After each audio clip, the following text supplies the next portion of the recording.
Assalamualaikum warahmatullahi wabarakatuh. Selamat malam, Pak. Di sini kami akan menjelaskan hasil diskusi kelompok kami praktikum Minggu 9 Praksi Peta. Dengan anggota saya sendiri, Rosyana Eka, ada Aulia Azaina Ramadhani, dan Destri Ronauli. Next.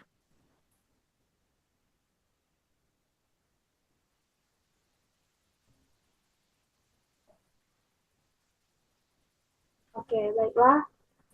Hasil diskusi kami yang pertama yaitu tentang perbandingan proyeksi Mercator dan transversi Mercator yang nomor satu. Bagaimana distorsi berubah dengan jarak dari meridian pusat pada masing-masing proyeksi? Untuk proyeksi Mercator, distorsi meningkat secara signifikan seiring bertambahnya jarak dari ekuator. Wilayah dekat ekuator memiliki distorsi kecil, tetapi area di sekitar kutub sangat terdistorsi, membuat wilayah seperti Greenland tampak jauh lebih besar dibandingkan kenyataannya.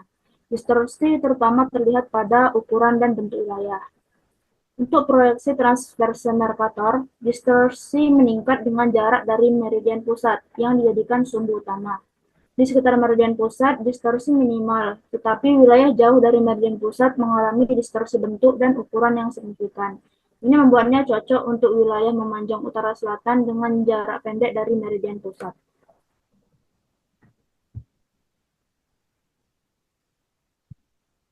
Yang kedua, dalam kondisi apa masing-masing proyeksi lebih baik digunakan? Yang pertama ada proyeksi Mercator, cocok untuk peta dunia atau navigasi laut karena mampu mempertahankan arah yang akurat atau konformal. Meski demikian, penggunaannya tidak ideal untuk menggambarkan area karena distorsi ukuran yang besar. Yang kedua ada proyeksi transverse Mercator, ideal untuk pemetaan skala besar, seperti pemetaan wilayah lokal, sistem koordinat seperti Universal Transfer Mercator atau UTM, atau pemetaan kadaster. Proyeksi ini bekerja dengan baik untuk wilayah yang memanjang utara sampai selatan seperti negara dengan bentuk vertikal. Next. Yang ketiga, mengapa proyeksi transverse Mercator sering digunakan untuk pemetaan skala besar di daerah yang memanjang dari utara ke selatan?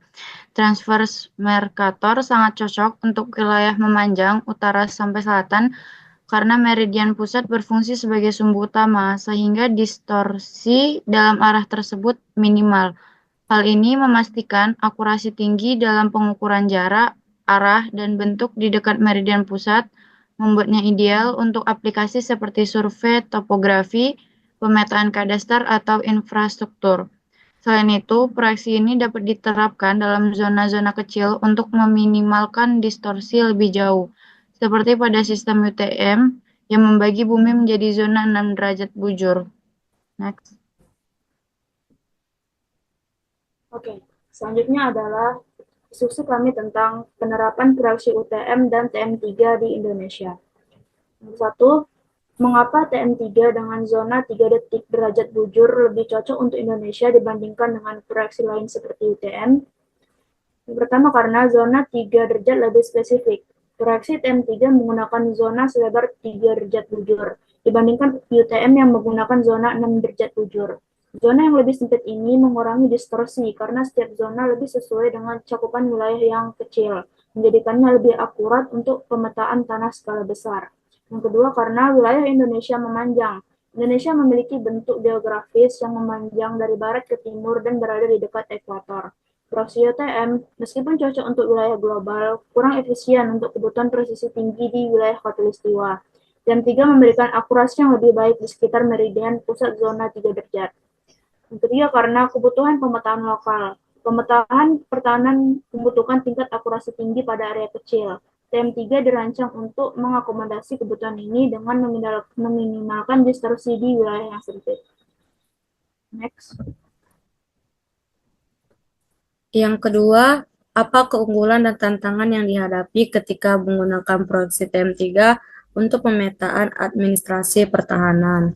Yang pertama ada keunggulan, satu akurasi tinggi. TM3 menghasilkan distorsi minimal terutama di wilayah dekat meridian pusat zona. Hal ini membuatnya ideal untuk pemetaan skala besar seperti pertahanan. Yang kedua ada cocok untuk wilayah tropis. Sistem ini disesuaikan dengan posisi geografis Indonesia di dekat ekuator, memastikan keakuratan jarak dan luas tanah. Yang ketiga, skalabilitas lokal. Zona 3 derajat memungkinkan pengelolaan wilayah administrasi kecil tanpa melibatkan distorsi signifikan dari zona lain. Yang kedua ada tantangan. Yang pertama itu ada kerumitan sistem. Dibandingkan UTM yang lebih umum digunakan di berbagai negara. TM3 memerlukan pengelolaan data yang lebih kompleks karena zona yang lebih kecil dan lebih banyak. Yang kedua ada integrasi dengan sistem global. Jika data perlu digabungkan dengan sistem global yang menggunakan UTM, proses transformasi proyeksi dapat menjadi tantangan teknis. Yang ketiga ada ketergantungan pada meridian pusat. Akurasi yang tinggi hanya berlaku di dekat meridian pusat zona. Wilayah yang jauh dari meridian akan mengalami peningkatan distorsi. Next. Yang ketiga, bagaimana proyeksi TM3 membantu mengurangi distorsi dalam pemetaan tanah di Indonesia, terutama untuk skala besar. Yang pertama, zona sempit untuk reduksi distorsi dengan membagi wilayah menjadi zona 3 derajat. TM3 memastikan bahwa distorsi bentuk, luas, dan jarak tetap kecil dalam area yang dekat dengan meridian pusat zona. Yang kedua, fokus pada pemetaan skala besar. Untuk kebutuhan pertanahan, skala besar, misalnya 1:2500 atau lebih detail, sangat penting. TM3 memungkinkan pemetaan dengan tingkat presisi yang lebih tinggi dibandingkan proyeksi yang lebih umum seperti UTM. Yang ketiga, penyesuaian untuk posisi khatulistiwa. Di wilayah khatulistiwa, proyeksi transvers Mercator bekerja lebih baik karena meridian pusat berada di wilayah tengah dan tidak memunculkan distorsi kutub seperti pada proyeksi lain.